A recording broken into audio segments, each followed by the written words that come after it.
गुंदनी रियासत हरियाणा के कस्बा गोबंदपुरा के अछूत रंबू के यहाँ पैदा हुई। उसी तरह जैसे गरीबों के बच्चे खामोशी से पैदा हो जाते हैं। रात गए जब रंबू चर्च के नशे में धुत देवरी में पड़ा था और रसीली के दर्द उठा।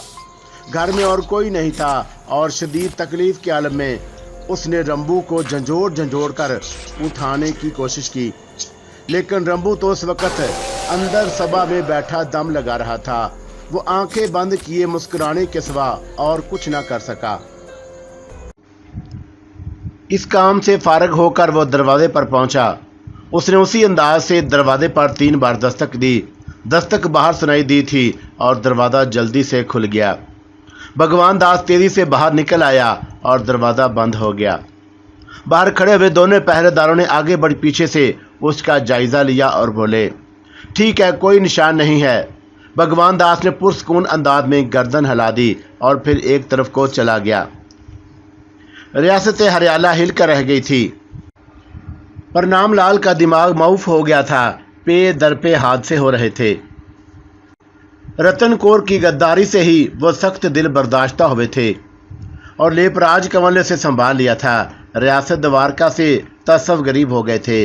रतन कौर का बाप असू चंद तो रो पीट गया था, लेकिन उसका नौजवान भाई अदरे चंद शेर की तरह बफर गया था। उसने सौगंध उठाई थी कि प्रणाम लाल से अपनी बहन का बदला जरूर लेगा। अगर ज़ैरक आंसू चंद बेटे को ना रोक लेता तो शायद अदरे चंद अपनी फौजें लेकर हरियाणा पर चढ़ दौड़ता। बहरहाल प्रणाम लाल को इन बातों की परवाह नहीं थी। राजकमल ने कदम कदम पर उन्हें सहारा दिया था, लेकिन अब भानवती के अकदाम ने उनके हवास खराब कर दिए थे। भानवती ने उनकी चहेती राजकमल को मौत के घाट उतारने की कोशिश की थी। अगर ग्रंथु महाराज महान साधु वक़्त पर प्रणाम लाल को होशियार न कर देते तो प्रणाम लाल की दुनिया लुट गई थी। राजकमल गंगा की आगोश में सो गई थी। प्रणाम लाल का रुमा रुमा ग्रंथु महाराज का आसान मन था। पूरी साजिश मंजर आम पर आ गई थी। बच्चा बच्चा जानता था कि भानुमति ने राजकमल को ठिकाने लगाने के लिए होली के दिन से उसे बहन बनाया था और फिर वह इस तरह घुल गई थी कि प्रणाम लाल सोचने लगे कि भानुमति ने हालात से समझौता कर लिया है। वो उस समझौते से खुश भी थे, लेकिन भानुमति गहरी चाल चल रही थी और बिल आखिर वो राजकमल को ठिकाने लगाने ले गई। और अगर महाराज बरवकत पर ना पहुंचते तो राजकमल मर गई थी। भानुमति ने अपने सकीम की नाकामी पर खुदकशी कर ली थी। ना करती तो महाराज प्रणाम लाल उसे कुत्ते की मौत मार देते। राजकमल रोब सेहत थी और दहशत के अलावा उसे कोई और बीमारी नहीं थी। उसकी आंखों में हर वक्त खौफ समाया रहता और प्रणाम लाल राजपाट के तमाम कामों को छोड़े हुए सिर्फ उसकी दिलजोई में लगे रहते। वो उसे हर तरह से तसल्लियां देते। उन्होंने उससे कहा था कि अगर वो मर जाती तो प्रणाम लाल भी खुद को गंगा के हवाले कर देते। उस वक़्त भी वो राजकमल के हसीन चेहरे को आगोश में लिए बैठे थे। राजकमल मासूम आंखों से उन्हें देख रही थी। राज! प्रणाम लाल ने उसे पुकारा और राजकमल ने पलकें झपकाईं। क्या सोच रही हो राज? कुछ नहीं महाराज। महाराज नहीं, मुझे अपना दास कहो। प्रणाम लाल ने उसके बालों में उंगलियां फेरते हुए कहा, आप मेरे भगवान हैं महाराज। राजकमल ने कमजोर आवाज में कहा, राज भगवान ना जाने मेरे कौन से कर्मों का भगवान ने इनाम दिया है। तुम्हारा जीवन बच गया राज, वरना लोग प्रणाम लाल को पागलों की तरह सड़कों पर मारे मारे फिरता देखते। प्रणाम लाल ने कहा, मगर मुझे दुख है महाराज। भानुमति मेरी दीदी बनी थी। उस मूर्ख का नाम ना लो, नरक में जल रही होगी। ना लो नाम उसका मेरे सामने। और तुम मासूम हो, बेहद मासूम। मगर उससे मुझसे क्या दुश्मनी थी और मैंने तो उसे दीदी मान लिया था। मैं तो उससे बहुत प्रेम करती थी। राजकमल ने आंसू बहाते हुए कहा, तू महान है राजकमल। तू पोतर मन की मालिक है और वह तेरे लिए मन में खोट रखती थी। मूर्ख से भगवान ने तेरी कैसी सहायता की और वह खुद अपनी मौत मर गई। नरखनी कहीं की। अब तो मुझे सबसे डर लगने लगा है महाराज। ना जाने कौन कौन मेरा दुश्मन हो। रानी सदावती भी तो है और वो ना मुझे मार डाले। राजकमल ने खौफ से कांपते हुए कहा, मैं तेरे दुश्मनों से निमटने के लिए काफ़ी हूँ। राजकमल किसकी मजाल है कि तेरी तरफ टेढ़ी आंखों से देख जाए। आंखें निकाल लूंगा एक एक की, सदावती सीधी सादी औरत है, मगर मैं उसे उसके मेके भिजवा दूंगा, कल ही ये काम कर लूंगा। हरियाला की महारानी तेरे अलावा और कोई नहीं होगी, तू मेरा जीवन है राजकमल, और तेरे लिए मैं हरियाला को ठुकरा सकता हूँ। ग्रंथु महाराज तो हमारे लिए औकार साबित हुए हैं, राजकमल ने कहा, और मैं उनका बड़ा एहसानमंद हूँ। ऐसे ज्ञानी किसे मिलते हैं? उन्होंने हमारी जितनी सहायता की है हम उसका बदला नहीं दे सकते, और फिर भी मैंने सोचा है कि उनके कदमों में दौलत के ढेर लगा दूं और जो मांगे उन्हें दे दूं। तुम ठीक हो जाओ तो हम पूजा के लिए चलेंगे और उनके चरण छुएंगे। पर नामलाल ने अकीदत से कहा, और गोंदनी दिल ही दिल में मुस्कुराने लगी। उसके ख्याल में ग्रंथु महाराज की वफादारी का ये मुनासिब इनाम था। चुनाचा जब वो सेहतयाब हो गई तो एक दिन परनाम लाल उसे लेकर मंदिर पहुंचे। ग्रंथु महाराज बदस्तूर पूजा पाठ में मशगूल थे।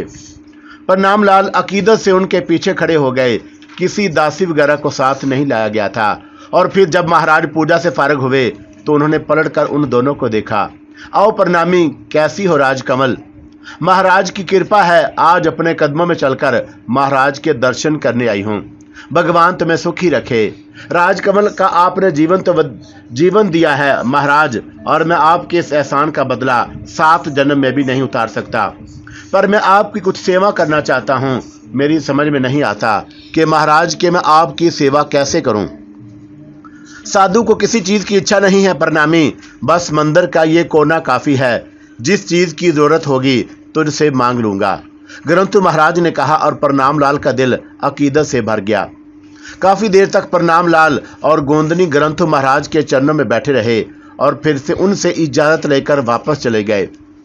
राजकमल अब बिल्कुल सेहतयाब हो गई थी और प्रणाम लाल का दिमाग भी इत्तेदाल पर आ गया था। चुनाचा उन्होंने बहुत अरसे के बाद अपना काम फिर से शुरू कर दिया। वही रोज़मर्रा के मामलात। खुद राजकमल के दिमाग से तमाम बोझ उतर गए थे। मतलब बिल्कुल साफ हो चुका था और अब उसका ज़हन आइंदा इक़दामात पर गौर करने लगा था। इस वक्त भी वह बैठी कुछ सोच रही थी कि रूपा आ गई। राजकमल उसे देखकर मुस्कुरा उठी। सचमुच रूपा अब उसे दिल से पसंद थी। बड़ी वफादार लड़की थी। सिर्फ 2 आदमी उसके भरोसे के थे, जिनमें सरे फहरिस्त रूपा थी और दूसरे नंबर पर ग्रंथु महाराज। ग्रंथु महाराज को उसने अपने दाव पेच से काबू किया था, इसलिए उन पर मुकम्मल भरोसा नहीं करती थी। लेकिन रूपा उसकी वफादार थी। हर मौका पर उसने साबित कदमी का सबूत दिया था, इसलिए गोंदनी अब उसकी तरफ से मुतमिन हो गई। रह गया भगवान दास, तो वो एक जुराम पेशा शख्स था और दीवान के जाने के लालच में सब कुछ कर लिया था। और रूपा, गोंदनी ने मुस्कुराते हुए कहा। महारानी की इस मुस्कुराहट पर नसार हो जाऊं, उसके कदमों में बैठते हुए बोली, क्या हाल है? ठीक हूँ रानी, सब ठीक हो गया ना रूपा? हाँ, भगवान की कृपा से अब महल पर सिर्फ राजकमल राज कर रही है, तुम लोगों की मदद से, राजकमल ने मुस्कुराते हुए कहा। मगर महारानी, आपने भी जान जोखों का काम किया है। अगर महाराज वक़्त पर ना पहुंचते तो तेरा क्या ख्याल है? मैं डूब जाती। राजकमल हंसकर बोली। फिर महारानी? रूपा ने हैरत से पूछा। पगली कहीं की, मैं इत्मीनान से गंगा पार करके बाहर निकल आती। अपने गांव में मैंने तैरना सीख लिया था। अगर मैं तैरना ना जानती तो कोई और प्रोग्राम बनाती, राजकमल ने कहा और रूपा उसकी शक्ल देखने लगी। ये नाजुक कलाइयाँ इतनी मजबूत हैं, रूपा ने गोंदनी के खूबसूरत हाथों को देखते हुए कहा। अभी तो तूने इनका दम कहाँ देखा है रूपा? और रूपा खामोश हो गई। राजकमल किसी सोच में गुम हो गई थी और रूपा उसके बोलने का इंतजार कर रही थी। जब कई मिनट तक राजकमल कुछ न बोली तो रूपा ने कहा, किस सोच में गुम हो गई महारानी? कुछ नहीं रूपा, राजकमल एक गहरी सांस लेकर कहा। तो सुना, तेरा प्रभु कैसा है? मजे में है महारानी, पर एक चिंता है। क्या? प्रभु उदास रहता है। वो कहता है कि छुप छुप कर मिलना उसे पसंद नहीं है। कब तक ये गाड़ी चलेगी? और फिर जब भी मेरा घर वाला आ जाता है तो प्रभु हफ्तों मुझसे बात नहीं करता और मुझे घर वाले के साथ जो रहना पड़ता है। ओहो, ये बात है। हाँ महारानी, मैं खुद भी अब प्रभु के बच्चों की माँ बनना चाहती हूँ। मुझे कोई उपाय बताइए। और गोंदनी सर हराने लगी और फिर उसने गर्दन हिलाते हुए कहा, ये कौन सी बड़ी बात है रूपा? अब जिस दिन भी तेरा घर वाला आए मुझे बता देना। महाराज, ग्रंथों किस मर्द की दवा हैं, मगर वो क्या करेंगे महारानी? रूपा ने तअज्जुब से पूछा। अरे बेवकूफ, वो क्या नहीं कर सकते? तेरा घर वाला अगर ये सुने कि तेरी पेशानी पर सांप का निशान बन गया है और ये नहुसत की निशानी है, अगर वो तेरा पति रहा तो बहुत जल्द जान गंवा बैठेगा, तो क्या वो ग्रंथु महाराज जैसे महान साधु की बात झूठ मान सकता है? और फिर क्या वो तुझे छोड़ने के लिए फौरन तैयार ना हो जाएगा? सुन, अब जिस रोज तेरा पति आए तो उसे साथ लेकर ग्रंथु महाराज के पास पहुंच जाना। मैं ग्रंथु महाराज को सब कुछ समझा दूंगी, और अगर उस पर भी तेरा पति राजी ना हुआ तो नहुसत का ये निशान उसकी जान ले लेगा, और ये काम भगवान दास बखूबी कर सकता है। गोंदनी ने मुस्कुराते हुए कहा। रूपा तअज्जुब से उसकी शक्ल देखती रही और फिर उसने बेतहाशा हंसना शुरू कर दिया। वो पेट पकड़ पकड़ कर हंस रही थी और गोंदनी मुस्कुराते हुए उसे देख रही थी। जब हंसते हंसते रूपा थक गई तो गोंदनी ने कहा, अब पागलों की तरह हंसती ही जाएगी या उसकी वजह भी बताएगी? वैसे ही मर जाएगा हथियारा कहीं का, बड़ा वहमी है। बस ग्रंथु महाराज की जुबान से ये शुभ निकले और उसका दम निकला, वो तो हरियाला ही छोड़कर भाग जाएगा महारानी। रूपा ने हंसते हुए कहा। तो ठीक है, तेरा काम बन जाएगा, राजकमल ने कहा। और उसके बाद भी रूपा देर तक हंसती रही और फिर वह अचानक वो खामोश होकर राजकमल की शक्ल देखने लगी। अब क्या बात है? राजकमल ने पूछा, लेकिन रूपा कुछ न बोली। बोलती नहीं, अब क्या बात है? बस ऐसा ही एक ख्याल आ गया था, मगर अजहार करूं तो जान चली जाएगी, छोटा मुंह बड़ी बात होगी। क्या बात है? राजकमल ने तअज्जुब से पूछा। क्षमा कर दे महारानी, मन में एक बुरा ख्याल आ गया था। रूपा, अब तो मेरे हाथ से तू पिटेगी, बता क्या ख्याल आ गया था? राजकमल ने त्योरियां चढ़ाते हुए कहा। महारानी, रूपा के होंठ खुश्क हो गए। क्षमा कर दे महारानी, मेरे मन में पाप आ गया था, मैं कभी हिम्मत नहीं कर सकती। तेरा दिमाग खराब है, मैं तुझे बहन कह चुकी हूँ। रूपा, बता दे क्या बात है? वचन देती हूँ, बुरा नहीं मानूंगी। ऐसे ही एक ख्याल आ गया था महारानी, मैं सोच रही थी और मैं पूछने वाली थी महारानी कि क्या आप महाराज प्रणाम लाल से खुश हैं? रूपा ने कहा। और गोंदनी चौंक पड़ी और वो गहरी निगाहों से रूपा की शक्ल देख रही थी। कई बार दिल में आया था कि अपने प्रेमी की बातें भी करे, लेकिन वह समुंदर की तरह गहरी थी। जानती थी कि अभी माहौल साजगार नहीं है, लेकिन अब सूरत हाल दूसरी थी। अब सिर्फ उसका इख्तिदार था, कोई मुकाबल नहीं था। और फिर वो रूपा जैसी राजदार, जो राज को राज रखने के लिए जान भी दे सकती है, उसे कोई बात कही हुई गोया अंधे कुएं में डाल दी। महारानी वचन दे चुकी है, नाराज ना होंगी, रूपा ने सूखे हुए मुंह से कहा। तो मैं नाराज कहाँ हुई हूँ रूपा, मगर तू बात जरा और साफ कर। भगवान के लिए महारानी, मैं इससे ज्यादा कुछ नहीं बोल सकती। रूपा ने खुशामद की। हमारी तरफ से इजाजत है रूपा, जो दिल में आए बोल, जो मन में चाहे पूछ। और तू हमारी सबसे प्यारी सहेली है, हम तुझसे मन का भेद नहीं छुपाएंगे। रानी जी अभी नौजवान हैं, अभी उनकी उम्र ही क्या है, और महाराज जमीन आसमान का फर्क है। उनकी मोहब्बत महान है महारानी, मगर नई उम्र का जवान जो प्रेम दे सकता है, क्या वो महाराज दे सकते हैं? क्या रानी जी ने किसी और से भी प्रेम किया है? रूपा ने न जाने किस तरह दिल की बात कही और फिर सहमी हुई निगाहों से राजकमल को देखा। उसे खुद पर गुस्सा आ रहा था, ऐसी बात मन में आई ही क्यों जो मुसीबत बन गई। लेकिन राजकमल का चेहरा नरम था, उसकी आंखें ख्यालों में खोई हुई थी। रूपा की डारस बंदी, कम अज कम राजकमल नाराज नहीं हुई थी, लेकिन उसके बाद वो कुछ न बोल सकी। और राजकमल भी जानती थी कि रूपा और कुछ न बोल सकेगी। उसने मुस्कुराते हुए रूपा को देखा और फिर बोली, क्या तूने हमारे मन का चोर कभी पकड़ा है रूपा? भगवान की सौगंध कभी नहीं, रूपा जल्दी से बोली। तो मरी क्यों जा रही है दीवानी? मैं कह चुकी हूं कि बुरा नहीं मनाऊंगी, राजकमल ने झंझलाए हुए अंदाज में कहा और रूपा की जान में जान आ गई।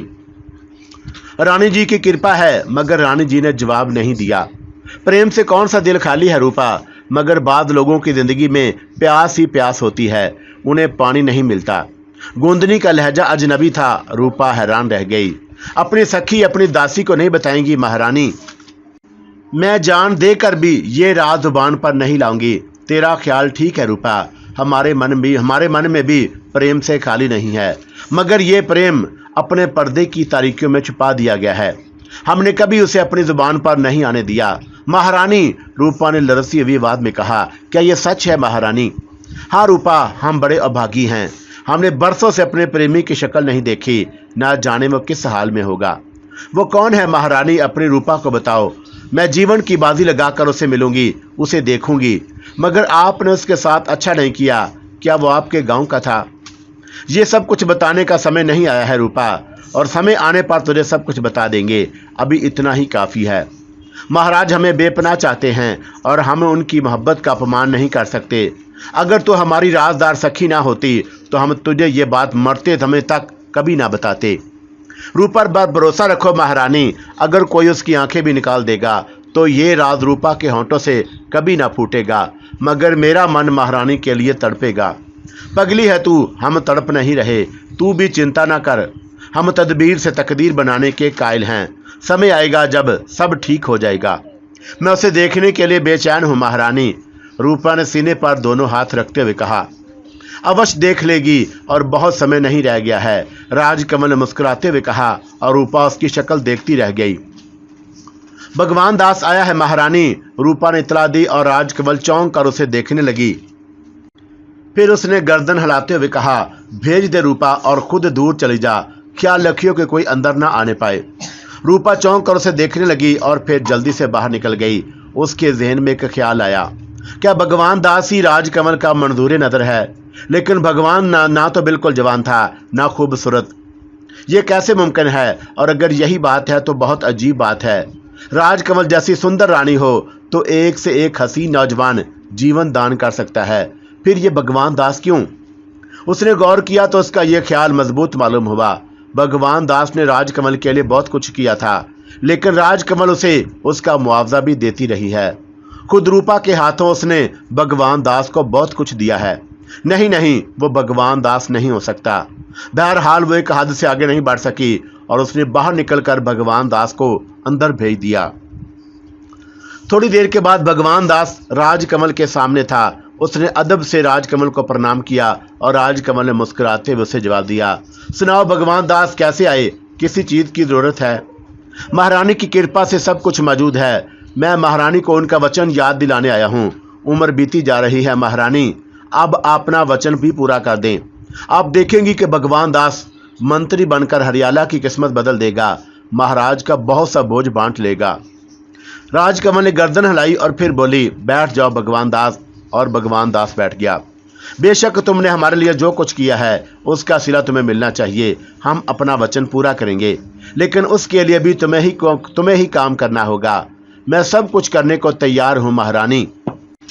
भगवान दास ने हाथ मलते हुए कहा, तब तुम्हें मंत्री जी की गद्दी खाली करानी होगी, जिस तरह महारानी आज्ञा दें। दीवान हरिलाल किस्म का आदमी है, तुम जानते हो, और जैसे मंत्री होते हैं महारानी। और क्या उसने कोई स्त्री रखी हुई है? उसकी अपनी स्त्री है महारानी, मगर उसने एक बेवा से भी तल्लुकात रखे हुए हैं। गोपी उसके महल ही के एक हिस्से में रहती है। ओहो, गोपी बेवा है? हाँ महारानी। महारानी को उसके बारे में मालूम है महारानी। तब भगवान दास, सीधी सी बात है, गोपी बेवा है और उसके दूसरे आशिक भी होंगे। वो चोरी छुपे वहां आते होंगे। तुम ऐसा गोरख धंधा फैलाओ कि दीवान जी भी गोपी पर शुबा हो जाए कि वह दूसरे लोगों से भी मिलती है। इस सिलसिले में तुम अपने 1-2 आदमी लगा दो और फिर किसी दिन तुम खामोशी से दीवान जी और गोपी को कत्ल कर दो। जगह खाली हो जाएगी। तब मैं महाराज से साफ कह दूंगी कि तुम्हारे अलावा रियासत का दीवान किसी और को ना बनाया जाए। महारानी की जय हो, बहुत अच्छा प्रोग्राम है। महाराज महारानी की बात कभी नहीं टालेंगे। भगवान दास जीवन भर महारानी के चरण धो धो कर पिएगा। भगवान दास ने खुशी से कांपते हुए कहा, तुम मंत्री बनने के लायक हो भगवान दास, और तुमने भी तो हमारे लिए बहुत कुछ किया है। दास को आपने बहुत कुछ दे दिया है महारानी। अब मैं आज्ञा चाहता हूँ, अपना काम करके ही आपकी सेवा में हाजिर होऊंगा। नहीं भगवान दास, मुझे इतला देते रहना ताकि मैं भी अपना काम जारी रखूं। बल्कि जिस तरह तुम काम करो उस दिन भी मुझे बता देना, और फिर कोई गड़बड़ ना होगी। ऐसा ही होगा महारानी, भगवान दास ने कहा, और फिर वह प्रणाम करके बाहर निकल गया।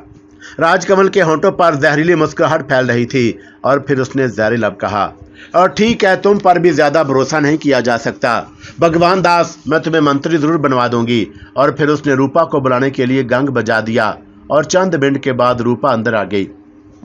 गोपी दर हकीकत तवायफ थी। एक आतिश नफस औरत हरीलाल ने गो उसे मुस्तकिल रख लिया था, लेकिन जहनी तौर पर वो हरीलाल से मुतमिन न थी। दीवान हरीलाल भी हरियाला के अय्याश राजा की तरह अय्याश फितरत था। नई नई औरतें आती रहती और जब कोई ना होता तो गोपी ही थी। 30 साल की ये तवायफ गजब की हसीन थी और बहुत से नौजवान उसकी चतोल के मतवाले थे। कभी कभी वो किसी को नवाज भी दिया करती, लेकिन चोरी छुपे। मुस्तकिल तौर पर भी उसने एक नौजवान रखा हुआ था और ये मुखलाल था, हट्टा कट्टा सुर्ख और सफ़ेद पहलवान, जो बज़ाहिर गोपी का नौकर था, लेकिन दर हकीकत उसका लाडला था। उसका काम आला खुराक खाना और डंड निकालना था। बाज़रूरत के वक़्त उसकी ड्यूटी गोपी की ख्वाबगाह पर लग जाती थी। गोपी के अलावा उसने किसी और औरत की तरफ निगाह उठाकर भी नहीं देखा था। लेकिन जब एक हसीन नारी उससे मिलने आई और उसने मुखलाल से लगावट की बातें की, तो मुखलाल उससे मुतासर हुए बगैर न रह सका। क्या नाम है तेरा सुंदरी? लगता और नो मुखलाल है। हाँ, तू मुझे कैसे जानती है? बहुत दिन से तुझे जानू हूँ रे, मगर तू तो बस गोपी का होकर रह गया है। ऐसी ना बातें कर सुंदरी, मैं गोपी का नौकर हूँ। शक्ल से तो तू राजा लगे है, और कौन मूर्ख तुझे नौकर कहेगा, और कहाँ राजा कहाँ हम? मुखलाल ने ठंडी आ भरकर कहा। पर मेरे मन के राजा तो तुम ही हो, ललता ने और मुड़कर चल दी और मुखलाल हक्का बक्का रह गया। और फिर वो चौंका और लल्ला के पीछे दौड़ पड़ा। सुन तो सुंदरी, मेरी बात तो सुन। कल इसी जगह, ललता ने कहा और दौड़ती हुई निकल गई और मुखलाल दिल थाम कर रह गया। ललता ने काफ़ी फासला तय किया और फिर वो राज के अकबी सीमा से अंदर दाखिल हो गई। उसने चौड़ी रोशन की और थोड़ी देर के बाद वो राजकमल के सामने थी। कमल उसे देखकर मुस्कुराई। कैसा रहा रूपा? राजकमल ने पूछा।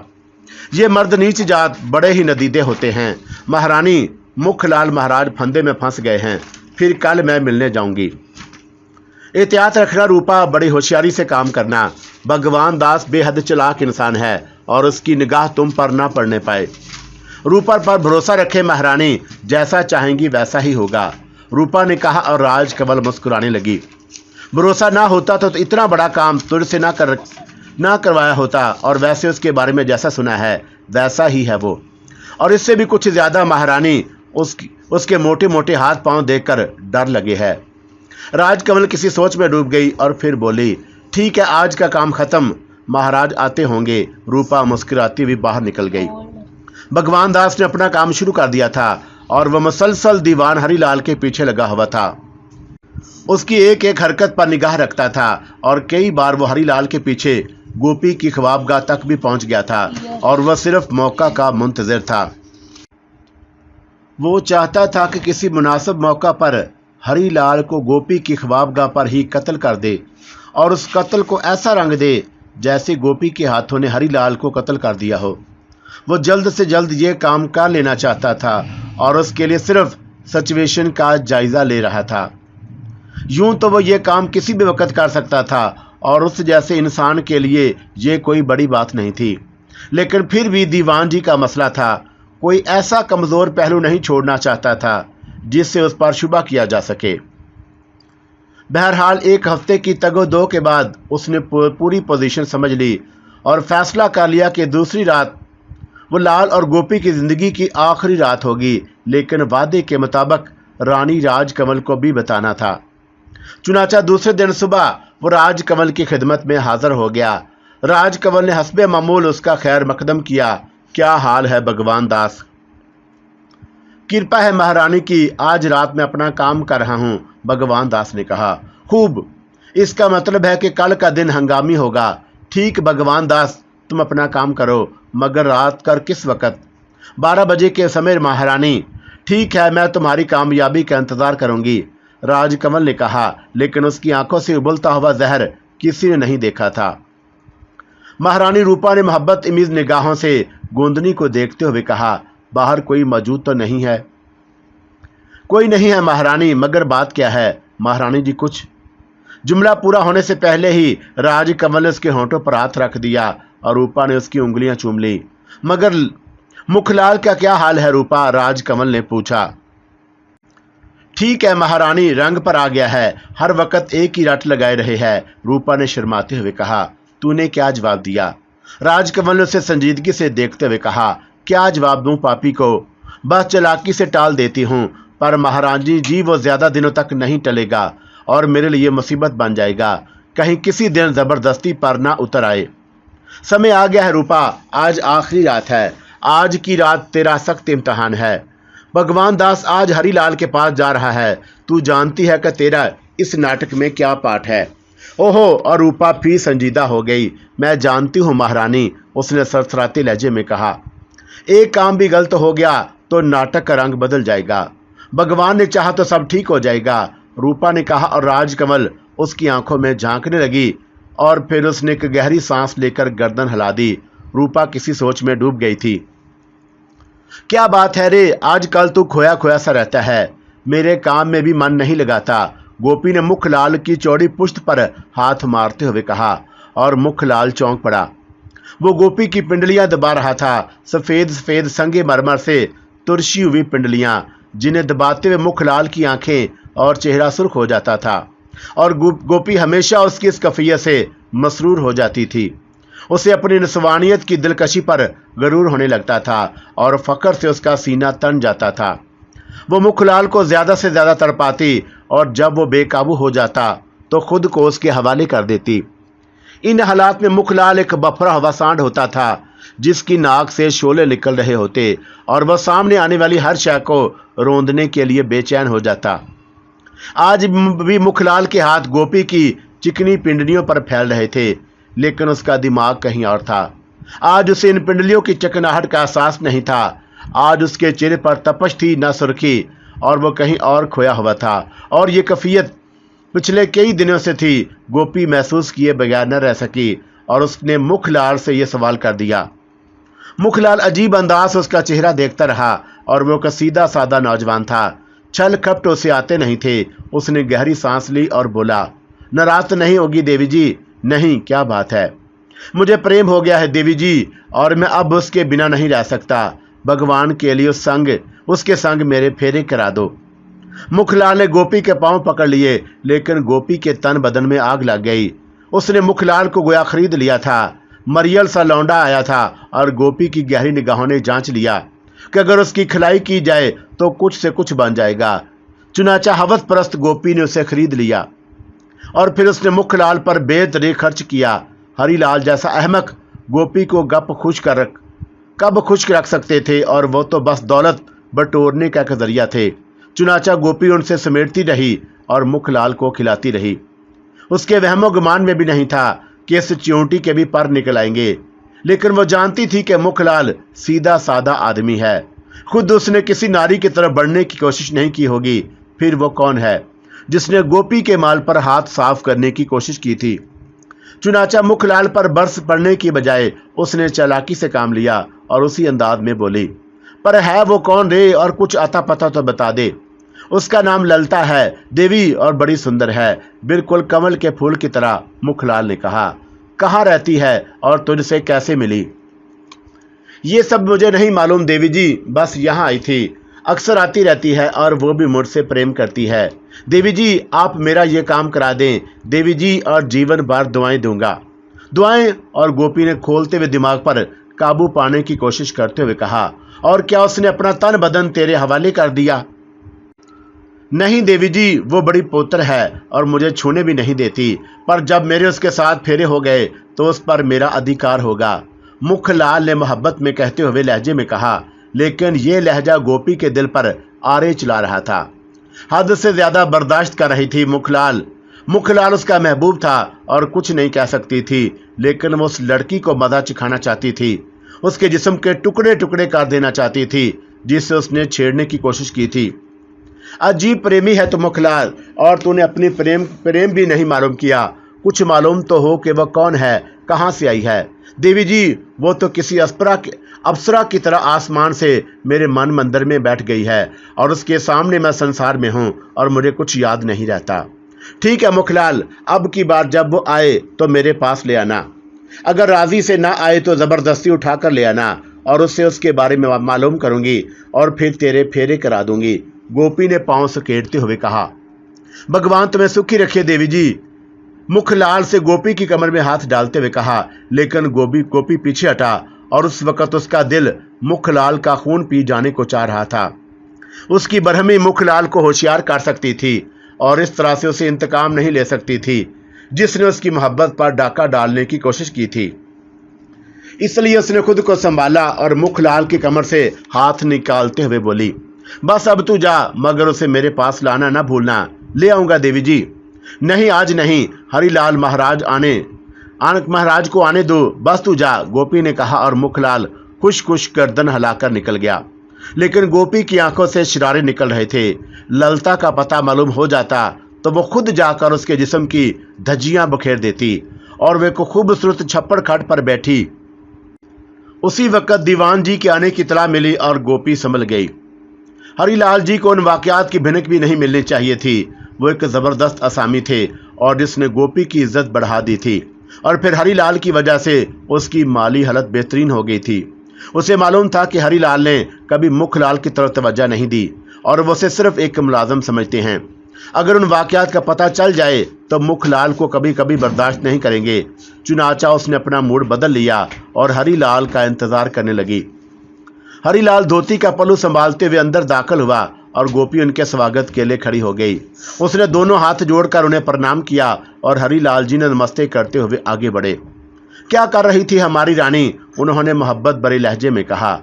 महाराज का इंतजार, गोपी ने बालों की लट संभालते हुए कहा। बस क्या करें, रियासत के कामों में उलझे रहते हैं, वरना हमारा मन कहाँ चाहता है कि गोपी से जुदा रहने को।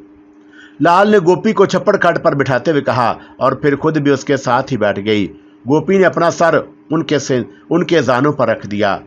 हमारा मन तो चाहता है कि बस उसी तरह गोपी के पास रहें और दुनिया आगे बढ़ जाए, बस इसी तरह। और गोपी ने मासूमियत से पूछा और वह इस दावत पर झूम उठे। नहीं, जिस तरह हमारी गोपी कहे। उन्होंने गोपी के बाल उठाकर कहा और उसी वक्त किसी ने दरवाजे पर दस्तक दी और वो दोनों चौंक पड़े। गोपी की त्योरियां चढ़ गईं और उसने इसी लहजे में कहा, कौन है, अंदर आ जाओ। हरिलाल संभल गए, लेकिन अंदर आने वाले को देखकर दोनों ही बुरी तरह चौंक पड़े। वो एक तंदुरुस्त और तवाना आदमी था और मुंह पर काला कपड़ा लपेटे हुए था। कौन हो तुम? हरिलाल जल्दी से छप्पड़ खाट से उठ गए। अभी बताता हूँ दीवान जी, आने वाले ने कहा और दूसरे ही लम्हे उसके हाथ में एक चमकदार खंजर नजर आया। हरिलाल जी की धोती ढीली हो गई और उनका ऊपर का सांस ऊपर नीचे का नीचे रह गया। हाथ पांव सुन्न हो गए, लेकिन गोपी दहशत से चीख पड़ी थी। आने वाले का उल्टा हाथ गोपी के मुंह पर पड़ा और वह छप्पड़ खाट पर ऊंधी लेट गई। तब कपड़े वाला आगे बढ़ा। बहुत होगी है दीवान जी, बस अब तुम हर लो, परलोक सदार जाओ और दूसरों के लिए जगह खाली कर दो। उसने खंजर बुलंद करते हुए कहा, हे भगवान। और दीवान जी ने कांपते हुए दोनों हाथ उठाए, लेकिन आने वाले ने खंजर उनके दिल के मकाम पर भोंक दिया और गोपी फिर से कटे हुए बकरे की तरह चीख पड़ी। खामोश रह कुतिया की जनी, नहीं तो। स्याह कपड़े वाले ने दबी दबी गुराहट से कहा और दीवान हरिलाल के जिस्म पर खंजर के कई और वार किए और दीवान जी की दिलखराश चीखें उभरी थी। उसी वक्त गोपी ने छप्पड़ खाट से उछलकर दरवाजे की तरफ छलांग लगाई, लेकिन स्याह कपड़े वाले ने उसे रास्ते में पकड़ लिया और फिर उसका खून आलूद खंजर गोपी की गर्दन पर चल गया। उसने गोपी का नरखड़ा काट दिया था और गोपी जमीन पर गिरकर तड़पने लगी। हरिलाल महाराज तो पहले ही ठंडे हो गए थे। चेहरे पर कपड़ा बंधा हुए शख्स ने मुस्कुराते हुए कपड़ा खोल दिया और हकारत से हरिलाल की तरफ देखते हुए बोला, क्षमा करना महाराज, इक़्तिदार हासिल करने के लिए ये सब कुछ करना होता है। अब रियासत का दीवान भगवान दास होगा। और फिर वह मुस्कुराता हुआ दरवाजे की तरफ पलटा और उसी वक्त उसने एक देव कामत इंसान को अंदर दाखिल होते देखा और उछल कर पीछे हट गया। देव कामत इंसान के हाथ में एक चमकदार गंडासा था। भगवान दास ने अपना खंजर सामने कर लिया और जिससे खून टपक रहा था। गोपी के कमरे से निकलकर मुखलाल बाहर बाग में आ गया। जब से ललता उसे मिली थी उसका दिल गोपी के पास नहीं लगता था। बिलाशुबा वो एक सादा दिल नौजवान था। फाकों का मारा हुआ गोपी के पास मुलाजमत के लिए आया था। गोपी ने सिर्फ उसे मुलाजम रख लिया था, बल्कि उसकी वो खातर मदारत की कि मुखलाल का हुलिया ही बदल गया और वो अपनी मालका का एहसान मंद था और उससे मोहब्बत भी करता था, लेकिन इस अंदाज की नहीं जिस तरह गोपी चाहती थी। फिर जब पहली बार गोपी ने उसे अपनी ख्वाबगाह में बुलाया और गोपी का मकसद उसकी निगाह में आया तो वह लर्ज गया। उसे एहसास हुआ कि यह पाप है, मालकन होती है।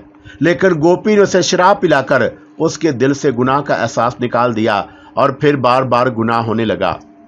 मुखलाल को अपना मसरूफ मालूम हो गया और उसने अपना फर्ज समझ लिया, लेकिन उसका दिल गोपी को इस हैसियत से कबूल नहीं करता था और उसके बावजूद वो गोपी के दिल से इज्जत करता था और उसे अपनी मालकन समझता था। फिर ललता एक छलावे की तरह उसकी जिंदगी में आई और वो ललता से दिल हार बैठा। अब उठते बैठते उसकी निगाहों में ललता की तस्वीर रहती थी। उसने ललता को भी गोपी बनाना चाहा, लेकिन शोखो शरीर ललता ने उसने अपना जिस्म छूने भी ना दिया। और तब वो सादा दिल मुखलाल के दिमाग ने यही फैसला किया कि ललता को अपनी पत्नी बना ले और उसके बाद उसे ललता पर मुकम्मल अधिकार होगा। और उसने उसी सादा दिली से गोपी के सामने अपने जज्बात का इजहार कर दिया। उसके वहमो गुमान में भी नहीं था कि गोपी ने उसकी बात का क्या असर लिया है। बहरहाल चौंका गोपी ने उसे वादा कर लिया था, इसलिए वो खुशी खुशी वहां से वापस आ गया। उसके कदम उस तरफ उठ गए जहां ललता उसे मुलाकात करती थी और फिर जब वो फूलों के स्कानी में पहुंचा तो ललता उसकी मुंतजिर थी।